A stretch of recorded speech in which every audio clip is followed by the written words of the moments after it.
In every man's life, there are moments when his entire future goes down the drain because of poorly chosen furniture.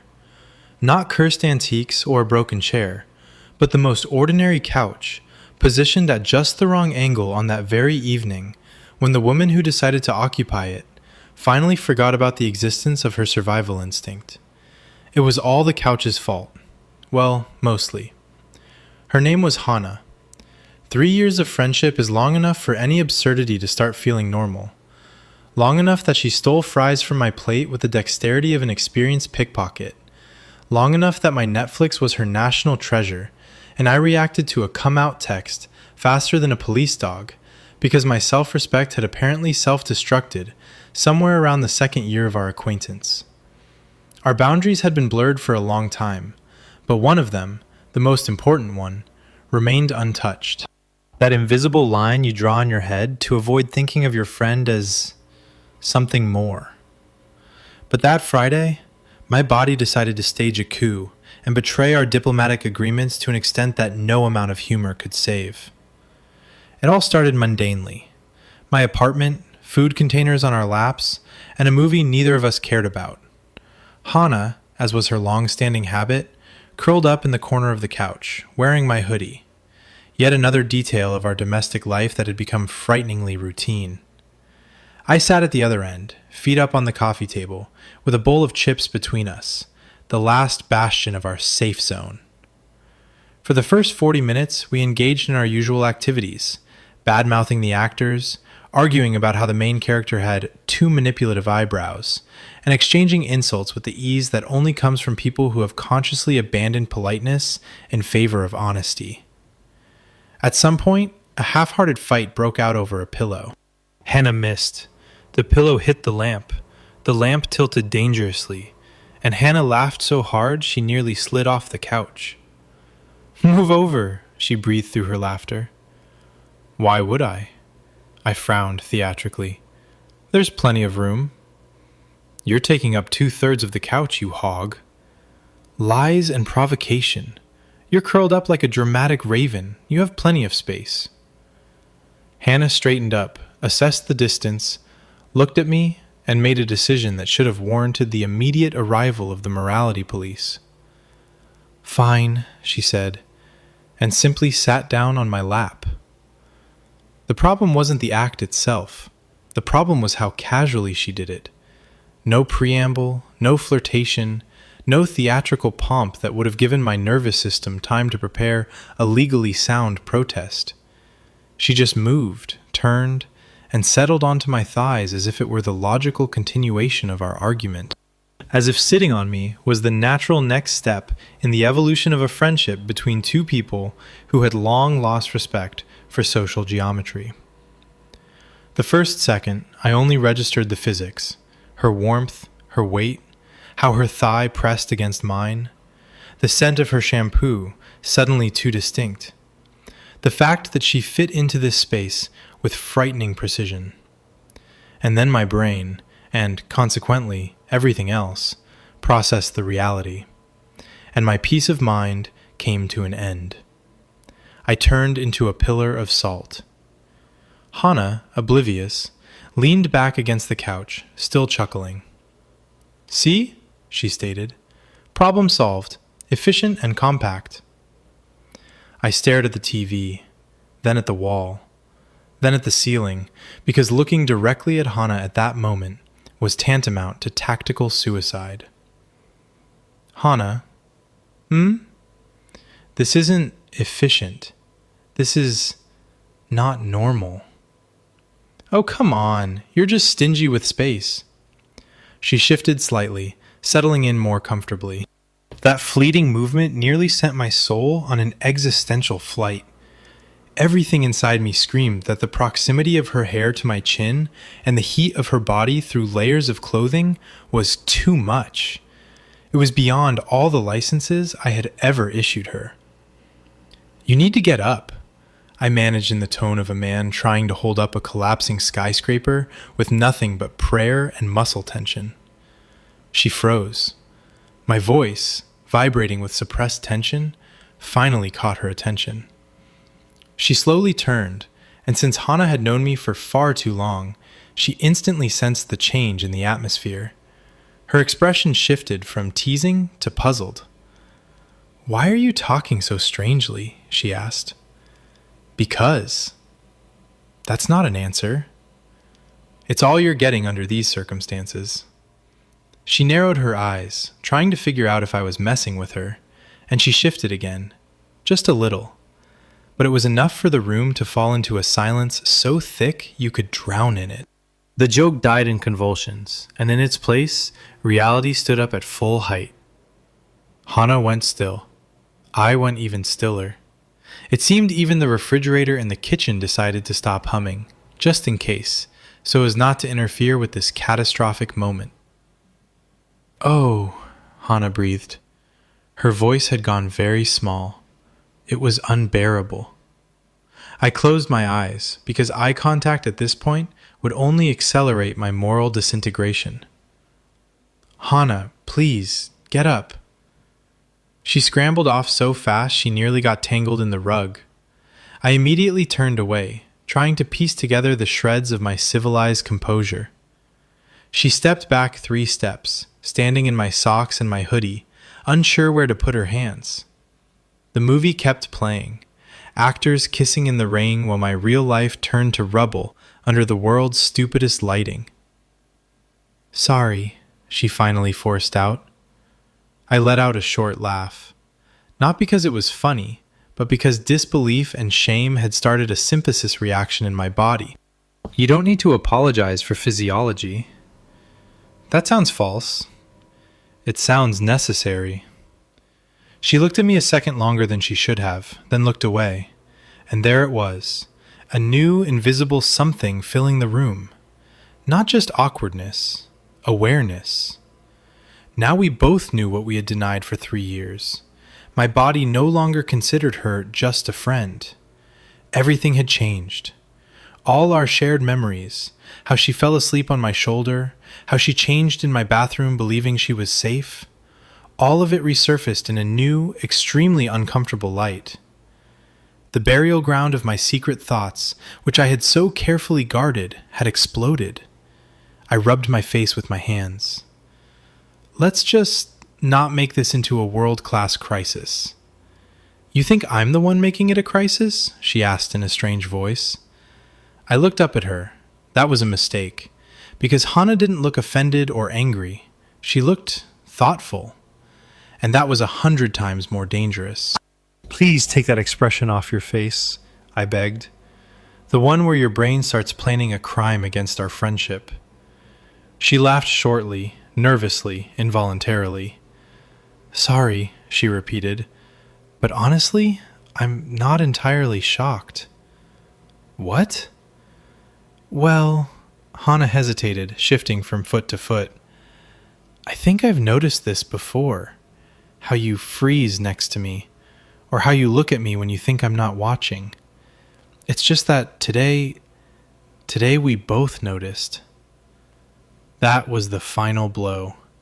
It turned out I wasn't just a traitor. I was a bad conspirator.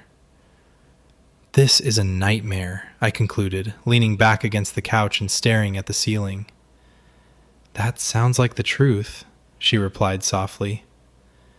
The friendship as we knew it breathed its last right there on that couch.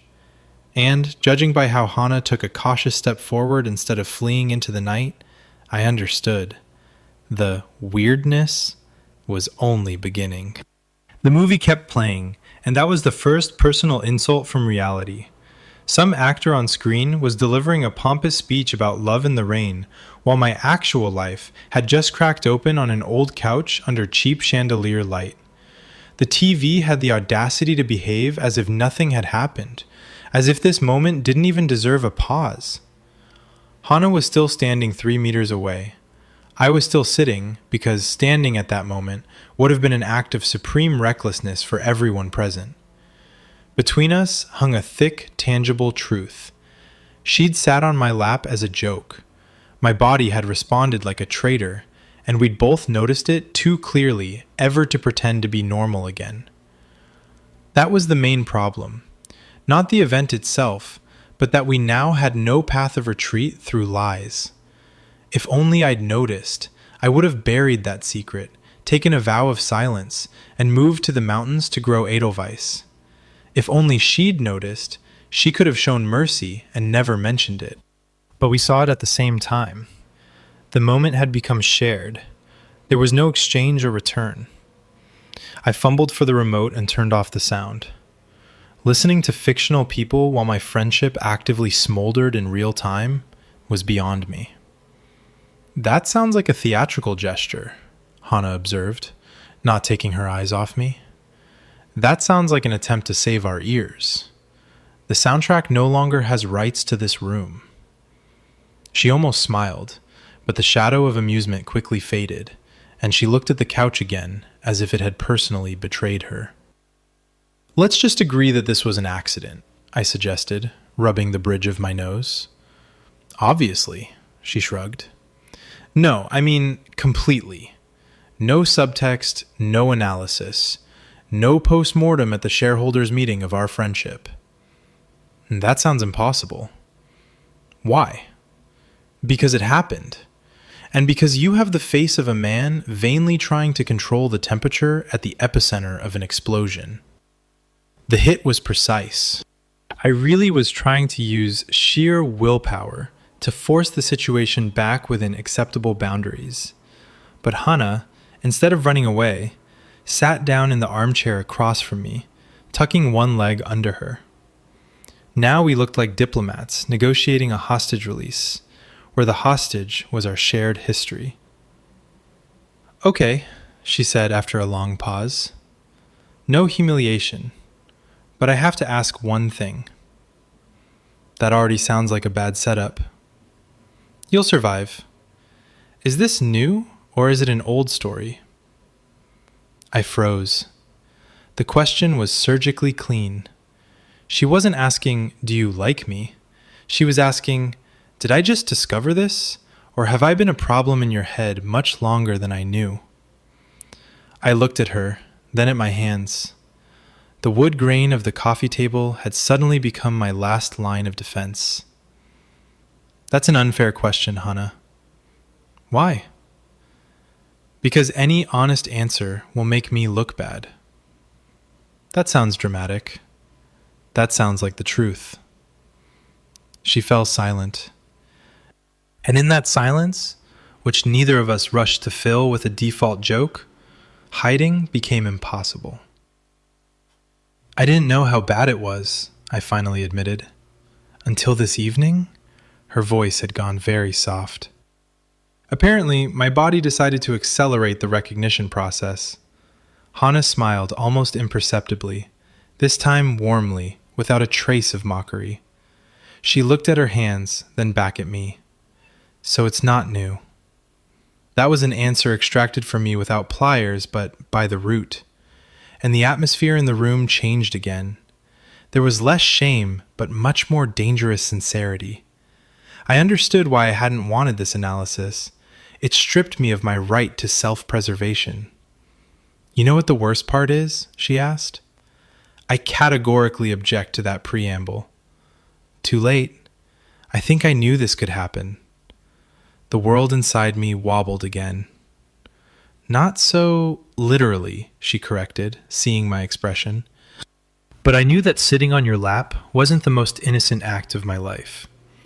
I thought about it for exactly half a second, and then I did it anyway. I guess I was curious. Curiosity. In a woman who had just learned about your secret attraction, that was the most dangerous force on the planet. Not fear, not disgust, not shock. The desire to approach a loaded gun and check if the safety would work a second time. "You're a walking disaster, Hannah." "That sounds like a declaration of love in your language." "That sounds like a statement of fact." She stood up, not abruptly, slowly, took one step toward the couch. A single step that told me she wasn't going to run away from this moment. She wanted to understand the rules of the new reality. "So what now?" she asked. "Now the friendship has officially left the chat, and it doesn't seem to be coming back. Agreed, because pretending is exactly what got us into this dead end. I looked at her, at the same Hana who stole my fries and wore my hoodies, and realized I no longer saw just a friend. I saw a woman who had just burned all the bridges just to watch them burn beautifully. And the worst part was, I wanted to watch the fire too. We don't have to solve everything right now, she added, noticing my glazed expression. That was the first same thought all evening. Probably. She nodded toward the couch. I won't sit there again, today. That's a wise decision. Because I'm not sure I'd want to get up a second time. She said that and headed for the door, leaving me alone with that phrase, which was destined to rob me of sleep for the next week. Hana left, and I remained sitting on the couch, understanding. We hadn't just noticed a spark.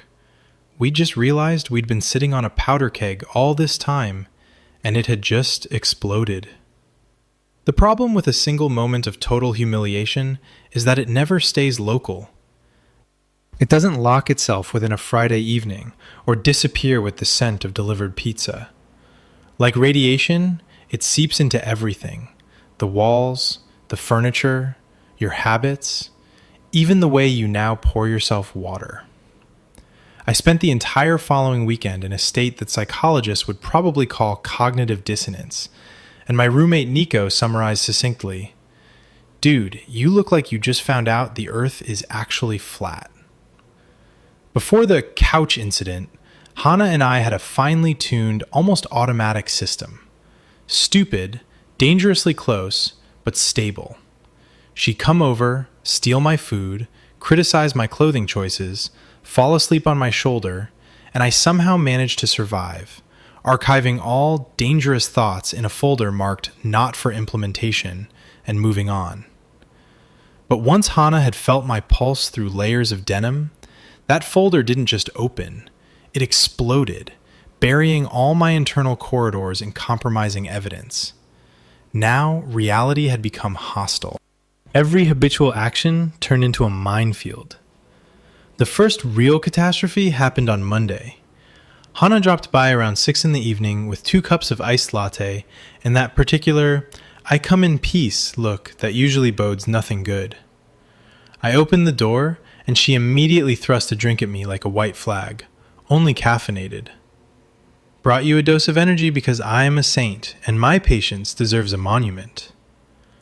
This was our usual banter, same tone, same irony, but the moment she smiled, my brain treacherously offered up, "I know what it's like when she sits on my lap." And that was it. The magic of just friendship dissipated. "You're doing it again," she observed, walking into the kitchen with the grace of someone planning to settle in. "Doing what?" I closed the door, trying to keep my voice from sounding like I'd just run a marathon. That very careful eye contact, as if I'm an unstable isotope that might explode from an extra glance. She set her bag on the table and went into my fridge without asking. Before, that had been a sign of ultimate trust and comfort.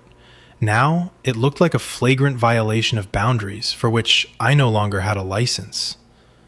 "Hana." She turned around, holding my pack of cherry tomatoes. "Don't you think you're acting a little too proprietarily?" "I've been acting this way for 3 years." She narrowed her eyes, and in them flickered that same investigative curiosity I feared most. "But you only decided to protest now. Don't you think that's your glitch, not my behavior pattern?" She was right, and that was the most infuriating part. I'd become a hostage to my own awareness. Friendship had been easy when I could relax. Now I'd turned into a censor of my own reactions. Every movement of hers, how she tucked her hair behind her ear, how her knee almost touched mine when she reached for a napkin, was now registered by my nervous system with millimeter precision. "You're angry that I'm not acting weird," she stated, settling onto a high stool and studying me over the rim of her cup. "I'm angry that the world has become 10 degrees hotter and you're pretending we're still in permafrost." "I'm not pretending," Hana became serious. I'm just trying to figure out where the new boundaries are. And you know what I've concluded in these 10 minutes? I'm sure I won't like it. You've become much more attentive. You notice every move I make. You even breathe in the rhythm of my sentences. That's new. I laughed, bitterly and shortly. That's not attentiveness, Hana. That's self-preservation instinct. You're a scientist with a lit match in a powder keg, and you're very interested to see what happens if you bring it closer to the barrel. Hana bit her lip, trying to hide a smile that was too knowing to be decent. Fine, I admit, that's a little bit true. But admit it. This is much more interesting than discussing why your Netflix is full of documentaries about serial killers again. That was all of her. Hana didn't just know my secret, she'd started inhabiting it. She wasn't trying to pretend nothing had happened to save the friendship. She was studying the wreckage of that friendship, trying to build something far riskier out of it. By Wednesday, the situation had become unbearable. We'd started circling the truth like two satellites in unstable orbit. If we sat on the couch, at opposite ends of course, the distance was such that a truck could pass between us, and she accidentally touched my hand while passing the remote, we both noticed it too quickly. Silence was no longer comfortable. Now it was charged. You know what's the funniest thing? She asked on Thursday evening as we tried to pretend we were watching the news. Enlighten me. Your body turned out to be more honest than your tongue. You spent 3 years telling me what a just best friend you were, and then the couch made you lay all your cards on the table in 5 seconds. I looked at her profile, at how she sat in my hoodie, which now seemed like the most intimate garment in the world. That was a low blow, literally and figuratively. That was an inventory, she corrected. We just found something in the basement that had been gathering dust for a long time. And now the question isn't, why is that lying there, but what are we going to do with this find? I understood that just friendship had been a safe harbor we ourselves had blown up. Hana was no longer just the girl who was fun to steal fries with. She had become the woman who knew my most vulnerable point and was brave enough to press it again. At first, I naively assumed Hana would try to be careful. In my imagination, carefulness looked like distance, polite smiles, and a temporary retreat to the days when we only discussed new movie releases and electricity bills. I expected us to mercifully drape a thick veil of oblivion over that couch incident and pretend we'd both suffered collective amnesia. But I didn't know Hana well enough. She didn't become careful. She became aware. And that, as it turned out, was far worse. Because carefulness implies fear, while awareness is a strategy. She no longer skirted sharp corners. She methodically tapped the walls of our friendship, checking where the plaster was still holding on by the skin of its teeth and where deep cracks were already visible. She began observing me, not just looking, but specifically tracking. My hesitation before answering her joke, how I froze if she walked too close, how I suddenly developed an intense interest in the label of a water bottle if she sat down beside me. Every fleeting movement of mine was now registered by her with the meticulousness of an anthropologist who discovered a new primate species with an extremely unstable psyche. On Tuesday, she came over right after the gym, flushed, smelling of freshness and some unbearable, overflowing life energy. She was wearing shorts and a sports top, which in itself should have been forbidden by the Geneva Convention concerning men with my level of composure. She tossed her bag by the door with the air of a rightful owner and walked into the kitchen. I desperately need your couch, your Wi-Fi password, and some carbohydrates that won't make my conscience weep. That's the closest thing to a declaration of love I've heard from you all week, I grumbled, trying not to look at her legs, which seemed endless in this lighting. I'm also thirsty. Of course you are. She reached into the top cabinet for a glass, and I made a tactical error. I let my gaze linger a second longer than the just friend protocol allowed. Hana turned around before I could catapult my thoughts to a safe zone. "You're doing it again," she said, narrowing her eyes. "Doing what?" I pretended to be very busy studying a crack in the countertop. "Freezing up for 2 seconds because your brain went in the wrong direction? Tom, you're becoming predictable. It's almost disappointing. You're getting too invested in observational violence, Hannah. You're literally looking for signs of a systemic glitch in me." "I'm not looking for them. They're glowing like a neon sign at midnight." She took her glass and went into the living room. I stayed in the kitchen for another minute just to regain my ability to breathe at a normal rhythm. When I finally joined her, I made my second mistake of the evening. I sat on the opposite end of the couch. Hannah looked at the empty meter of space between us, then at me. We still look like relatives dividing an inheritance and hating each other. That's called common sense. I'm learning from recent mistakes. That sounds like you're afraid of furniture, she laughed quietly, but her eyes remained serious. She was no longer panicking, she was studying, and this new quality of our closeness was turning every ordinary evening into a psychological thriller. The real problems began when Hannah moved from observation to direct action. Her choices became deliberate. Not confrontational, no, that was the insidious part. They were natural enough not to be called out, but weighty enough for me to feel the ground shifting beneath my feet. She chose the chair next to me in the kitchen when there were 5 others free. She leaned over my shoulder to look at something on my phone and stayed in that position for a few seconds longer than the situation required. The climax happened on Friday. We were going to a mutual friend's birthday party. Nico was already in the shower when Hannah materialized in my bedroom doorway. She was wearing a black dress with an open back, and she looked like such that an alarm immediately sounded in my head. "Help!" She turned her back to me and lifted her hair. "The zipper is stuck halfway." I froze. The line of her spine, the bare skin, the absolute extreme closeness in the narrow space of the room. This was sophisticated torture. Any woman in the world can zip up her own dress, unless she's specifically trying to finish off her friend. "Hannah," I began, feeling my fingers go numb. She glanced back over her shoulder, and I saw her gaze. Expectant, almost investigative. "You know what you're doing. I'm asking you to zip up a dress. It's called mutual aid. It's called provocation on an especially large scale." I walked over. My fingers touched the cold metal of the zipper and, inevitably, the warmth of her skin. I tried to move as quickly as possible, but it was like defusing a bomb in the dark. When the zipper finally gave and the dress closed, I immediately stepped back. Hannah didn't rush to leave. She slowly turned around, and in the small room, there was suddenly too little oxygen. "Was that so difficult?" she asked quietly. "You know perfectly well how difficult it was.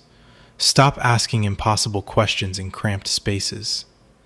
She smiled, this time not triumphantly, but strangely, almost tenderly.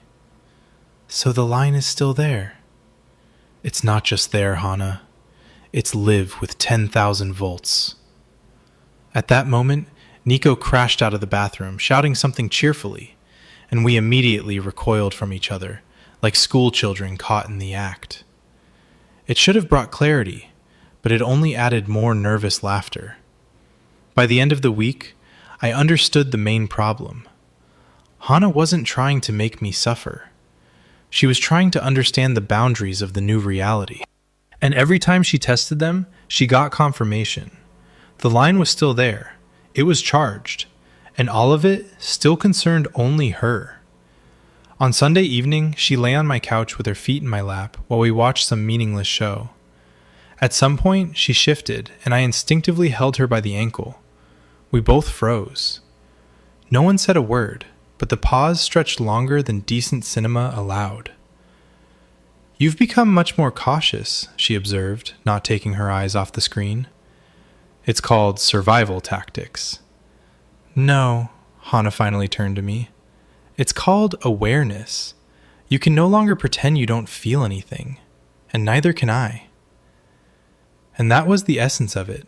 She had become strangely aware around me, not because she wanted to be cruel, but because once the truth had come out, she could no longer unsee herself through my eyes. Our friendship had finally lost its innocence from both ends. And that was 100 times more dangerous than if the problem had been only mine. The second time Hannah did it, she was completely conscious. She wasn't crazy enough to just jump into my lap in the middle of a supermarket. No, she was far more cunning. She was calculating enough to make the moment simultaneously obvious and legally indisputable. That's a talent that, in my deep conviction, should require a license from the Ministry of Defense. It happened on a Saturday evening at a friend of Nico's birthday party. A classic small apartment party. Too many people, too few chairs, and music desperately trying to sound more expensive than the speakers cost. The kind of social gathering where everyone pretends sitting on the floor is cozy and bohemian, rather than the result of an infrastructure failure. I was already at a disadvantage. Hannah came in a simple dress and boots, wearing those earrings that somehow magically altered the geometry of her face. She was in a great mood, bright, light, slightly more playful than usual. I felt her attention on me all evening like a laser sight. If I moved to another part of the room, she noticed. If another girl talked to me, Hannah would materialize nearby with a glass and an innocent question. She was no longer a passive observer. She had become an active participant in the process. By the middle of the evening, a seating problem arose. The couch was occupied by a noisy group. 3 people were on the carpet, and the only remaining folding chair creaked suspiciously, hinting at imminent collapse.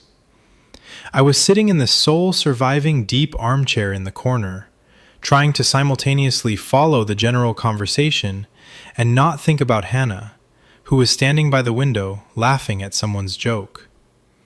And then she walked toward me. She approached without a shadow of doubt, with that direct determination that always meant she had already designed this moment in her head. "Move over," she said, stopping by my chair. "That sounds like an impossible task. That sounds like a lack of initiative. Hannah, there's exactly 1 chair here, and I'm in it." "Exactly. Use your imagination." I looked at her. She smiled. That same small, private smile meant only for me. It wasn't a call for politeness. It was a challenge. "You do realize I have no safe options?" I asked quietly. "I think you'll survive." This time, I wasn't caught off guard. On the contrary, I was too well aware of what was about to happen. Like a man voluntarily entering a tiger's cage, I shifted slightly to the side. Hannah sat down. Not next to me. Next to me didn't exist in that chair. She perched on the armrest, but due to the unfortunate, or genius, angle of incline and the laws of gravity, she still ended up partially on my lap. I stopped breathing. This time it wasn't a metaphor. Her thigh pressed against mine, her shoulder brushed my cheek as she adjusted her dress. And the worst part? She froze. She didn't fidget, didn't try to apologize, didn't pretend it was an accident. She went still as a seismograph waiting for confirmation of a tremor. I stared at the wall opposite with the hollow dignity reserved for those whose souls are slowly descending the stairs to the basement. Hannah tilted her head slightly and whispered in my ear, so quietly that the sound drowned in the party noise. "Well, better?" That nearly finished me, because now there was no blissful uncertainty left.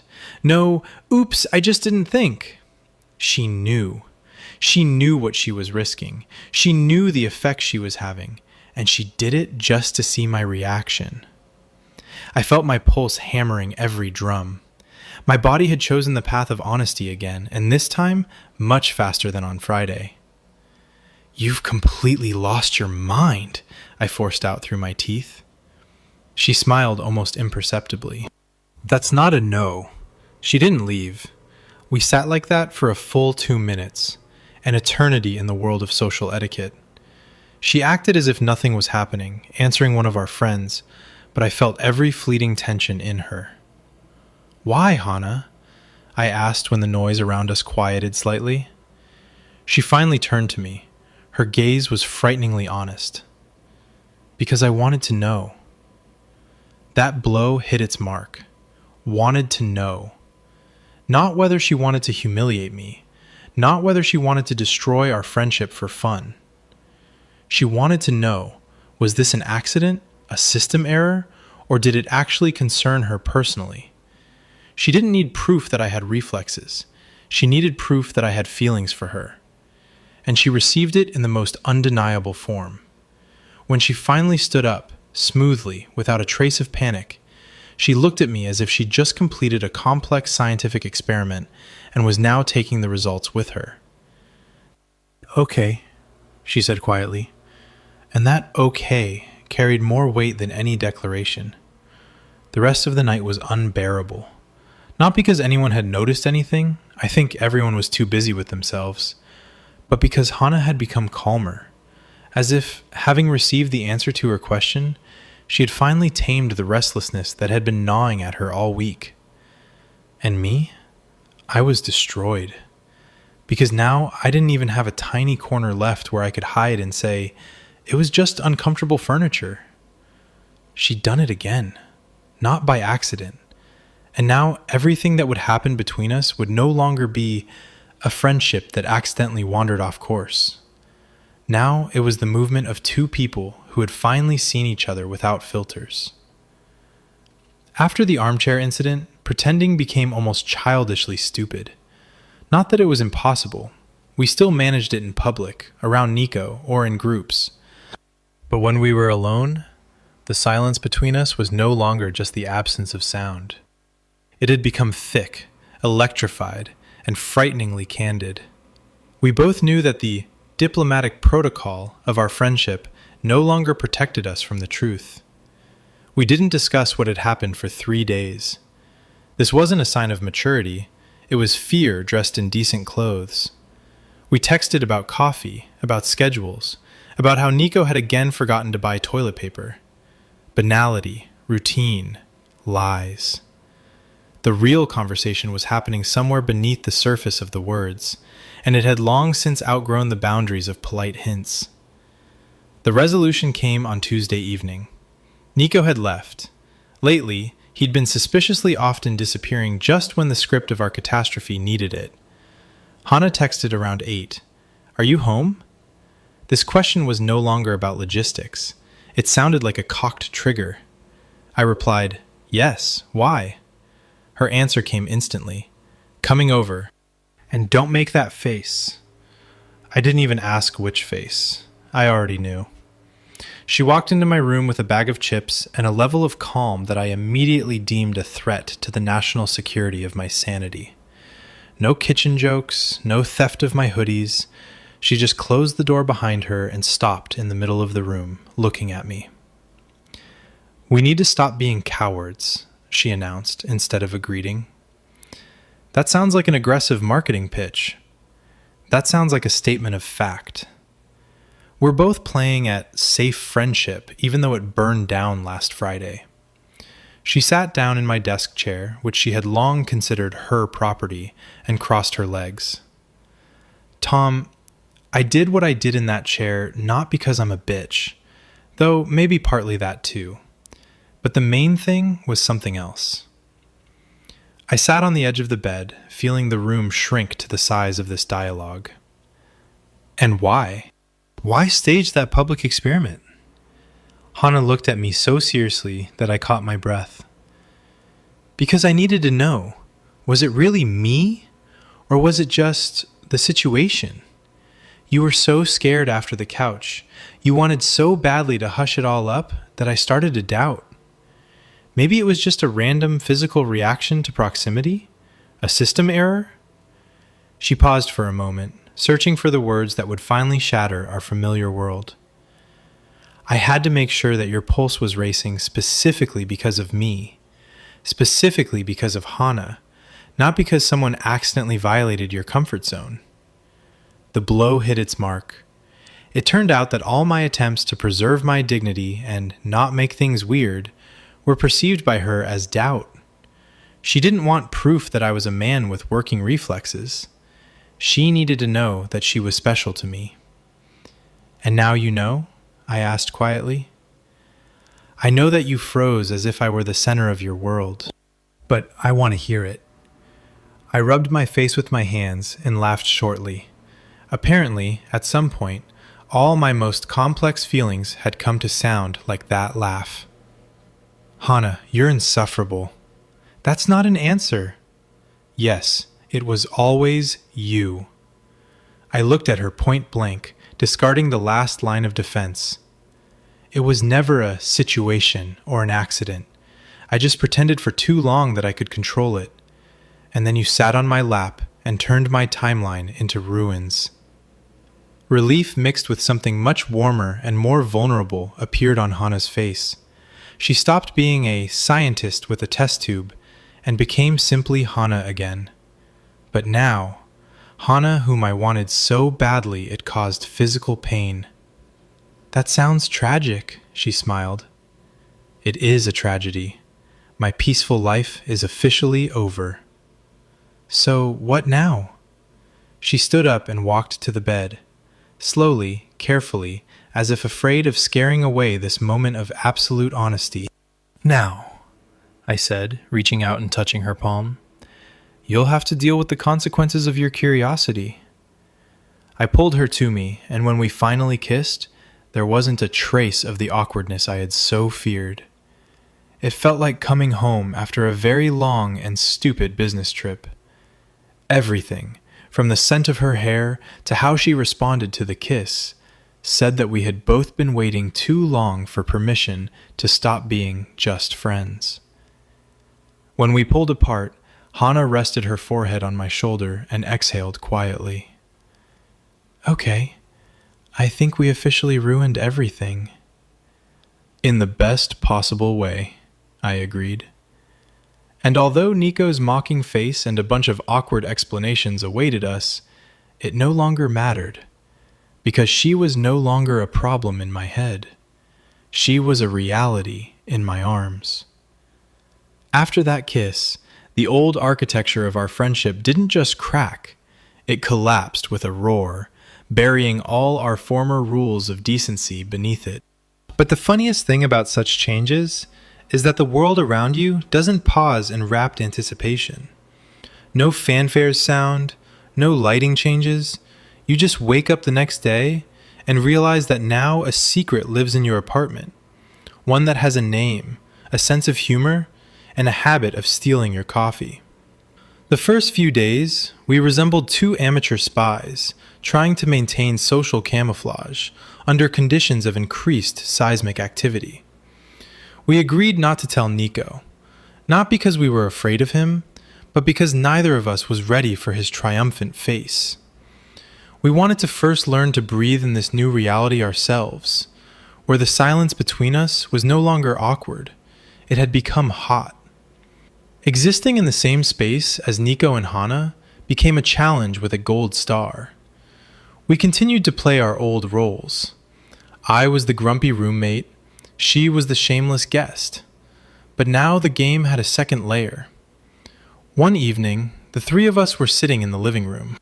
Nico was droning on about something endlessly boring, like tax increases, while Hannah was settled on the couch next to me. Under the shared blanket, the very same one that had once been just a household item, her fingers intertwined with mine for 3 seconds. I nearly lost the ability to form grammatically correct sentences. It was emotional looting in its purest form. Hannah, meanwhile, continued looking at her phone with such an imperturbable expression, as if she hadn't just reset my self-control system. "You've become awfully pensive, Tom," Nico observed, narrowing his eyes suspiciously. "It's all macroeconomics," I lied quickly. "It's killing my personality." Hannah smiled almost imperceptibly at her screen. When Nico left the room, I immediately turned to her. "You're a monster." That sounds like a declaration of love. That sounds like a threat to my sanity.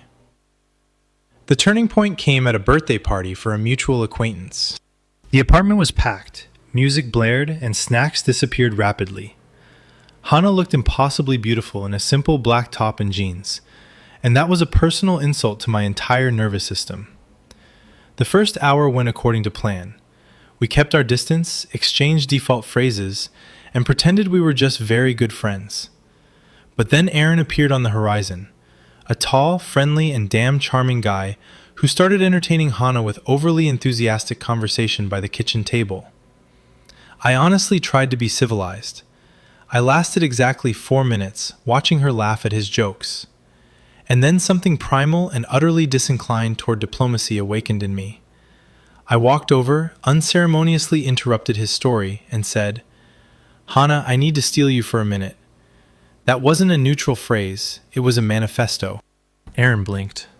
Hana looked at me with a hint of challenge, but obediently followed me into the narrow hallway by the bathroom, where the party noise faded slightly. Once we were out of sight, she crossed her arms. "Was that jealousy?" she asked. No pity, no preamble. No.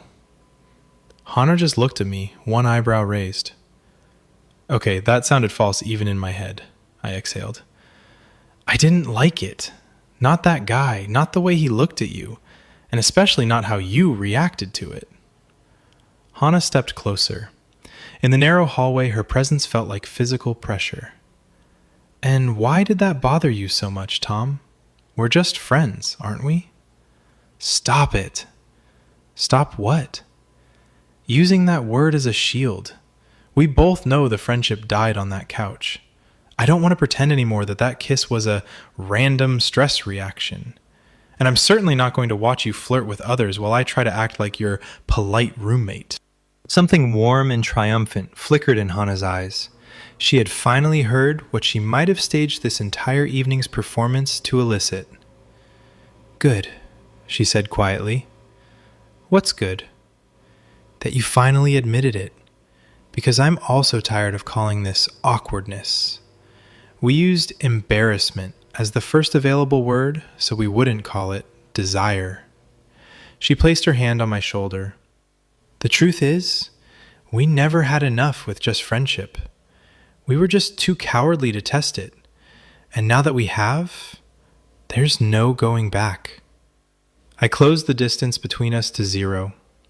In this hallway, to the soundtrack of someone else's party, we finally burned all the bridges leading to our safe past. The kiss was long, possessive, and utterly devoid of innocence. We were no longer those friends.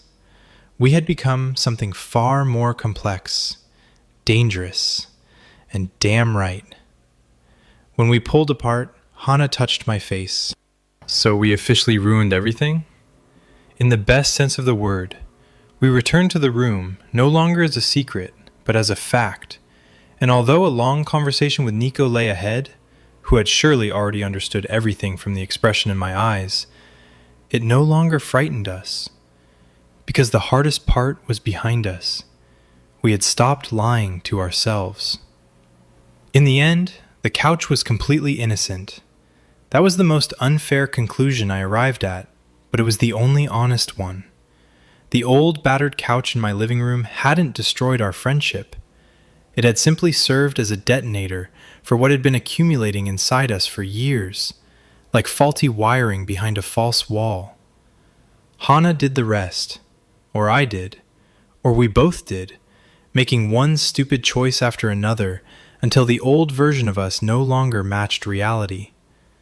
Once we stopped pretending, life became simultaneously much simpler and 100 times more unbearable.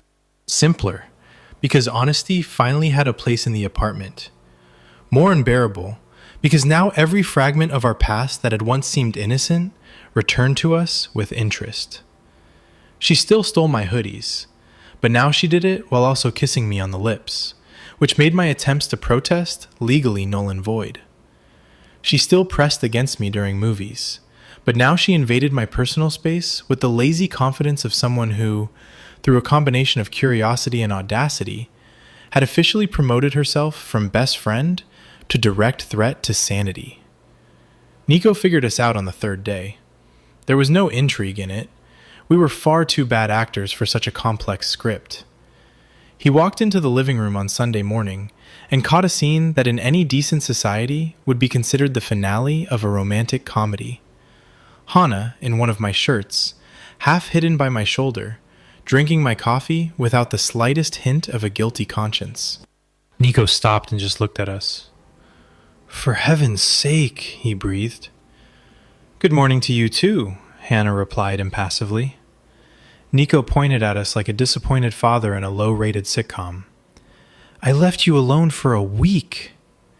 "You left us alone for 3 years," I reminded him. "That doesn't help your case. You two are radiating such an extreme level of domestic coziness that it's borderline criminal." That was the most accurate description of the situation. We hadn't become different people when we crossed the line.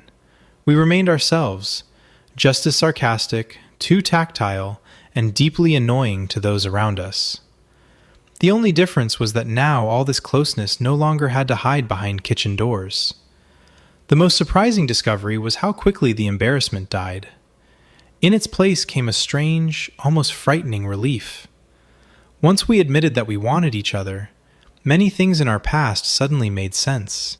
It became clear why she always chose my end of the couch, why I could tell the difference between her tired laugh and her real one before she understood it herself, why a single text from her could heal my day or turn it into a disaster depending on where she placed the emoji. We had never been as harmless as we wanted to believe. We were just champions of self-deception. A few weeks later, we found ourselves on that same couch again. The same room, the same furniture, but completely different rules of engagement. The movie had ended half an hour ago, but we hadn't moved. Hannah lay with her head on my chest, her knee possessively resting on my thigh. She had finally assimilated into my space. I ran my fingers through her hair, thinking about how quickly I'd adapted to this new life.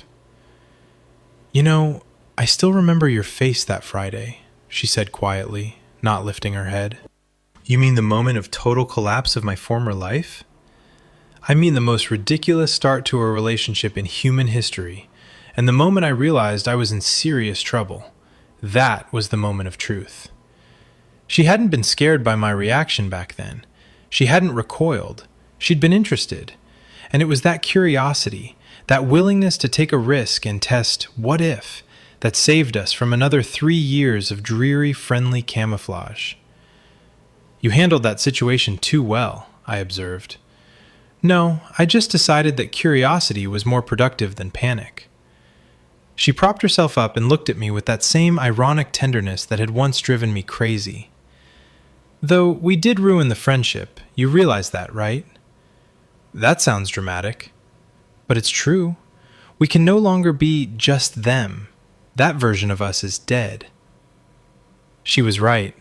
The safe version, where sitting too close was just lack of space, had been buried. But what came in its place was 1,000 times better. Hotter, more honest, and far more meaningful. I pulled her to me and kissed her, slowly, confidently, not at all like that awkward hallway by the bathroom. "You know what the most annoying thing is?" I asked when we pulled apart. "That all this worked only because I sat on you? That you still formulate your thoughts like a little terrorist. That sounds like a confession." "That sounds like the plain truth." Hannah smiled and pressed against me. "By the way, Tom, you were never a harmless friend. You just tried very hard to appear like one." And that, perhaps, was the final answer to our whole story. We hadn't accidentally crossed the line. We had finally mustered the courage to admit that the line had long since disappeared. We had erased it ourselves with our half-glances and eternal banter. So yes, my friend sat on my lap as a joke. My body betrayed me. We both noticed. Everything became strange, then unbearable, and finally, honest. She really did destroy our friendship in the most beautiful way possible. by making us both stop hiding when the truth finally saw the light. The couch was innocent. Oh, mostly. 3 years of stolen fries and a hoodie that's mine, but it's hers. Boundaries already blurry, but one line we never disturbed. Then a stupid pillow fight and she said, move over, you hog. And she sat down on my lap like a comma, not a full stop. And the first second was physics, just her warmth and her weight. But the second was a verdict, and I turned into a statue too late. She felt my pulse go traitor, said oh in a voice gone small. And the friendship that we built, oh, hit the floor down the hall. She said I'm not even shocked, I think I've noticed before how you freeze, how you look when you think I'm not sure. And I knew, oh I knew, oh I knew right then that my body told the truth I'd been hiding again and again. The couch was innocent, oh the couch was innocent. It just lit the fuse on something we'd been too scared to admit. The couch was innocent, oh we were the crime. We'd been sitting on a powder keg for the longest time. She didn't run, she got curious, so that's the dangerous part. She walked toward the loaded thing just to study my heart. The couch was innocent, oh we burned it ourselves, cause the light had long been gone. We just lied about everything else. The couch was innocent, oh. She came back with the lattes, didn't tiptoe, didn't hide. Said you're doing that careful eye thing like I'm something radioactive inside. At a party in an armchair, she perched right on my knee. Said I had to know it was me, Tom, not the furniture, just me. She wasn't being cruel, she was running an experiment clean. Needed proof my pulse was racing, cause of her, not the scene. And she got it, oh she got it in the most undeniable form. And she said, okay, so quiet, oh, like she'd weathered a storm. Then at a party there was Aaron, and he made her laugh too long. And I lasted maybe 4 minutes before something primal came on. And I said, I need to steal you, not a neutral little phrase. It was a manifesto, burning down the maze. The couch was innocent, oh, the couch was innocent. It just lit the fuse on something we'd been too scared to admit. The couch was innocent, oh, we were the crime. We'd been sitting on a powder keg for the longest time. She didn't run, she got curious, so that's the dangerous part. She walked toward the loaded thing just to study my heart. The couch was innocent, oh, we burned it ourselves, cause the line had long been gone. We just lied about everything else. In the hallway by the bathroom, with the party fading low, she crossed her arms and asked me, was that jealousy? And I said no. Then I said okay, that was false even inside my own head. I'm tired of calling it awkward, I wanna call it this instead. She said we used embarrassed as the first available word, so we wouldn't have to say desire. But Tom, that's absurd. We never had enough with friendship, we were just too scared to test. And I closed the distance, oh, and I let it burn the rest. She said, so we officially ruined everything, you and me. And I said, in the best way, cause she wasn't a problem anymore. She was free, she was real, she was here, oh, she was mine. The couch was innocent, oh, completely innocent. It just detonated something that had years to ferment. The couch was innocent, oh, we were the spark. We'd been champions of self-deception, fumbling in the dark. Still steals my hoodies, but she kisses me now too. And the silence isn't awkward, oh, it's charged all the way through. The couch was innocent, oh, we burned it ourselves. And it's the best fire I ever watched, oh, better than anything else. The couch was innocent, oh. You were never a harmless friend, you just tried very hard to look like one. That sounds like a confession. That sounds like the truth. The couch couch was innocent, oh, the couch was innocent. We were the crime, oh, we were the crime. The couch was innocent.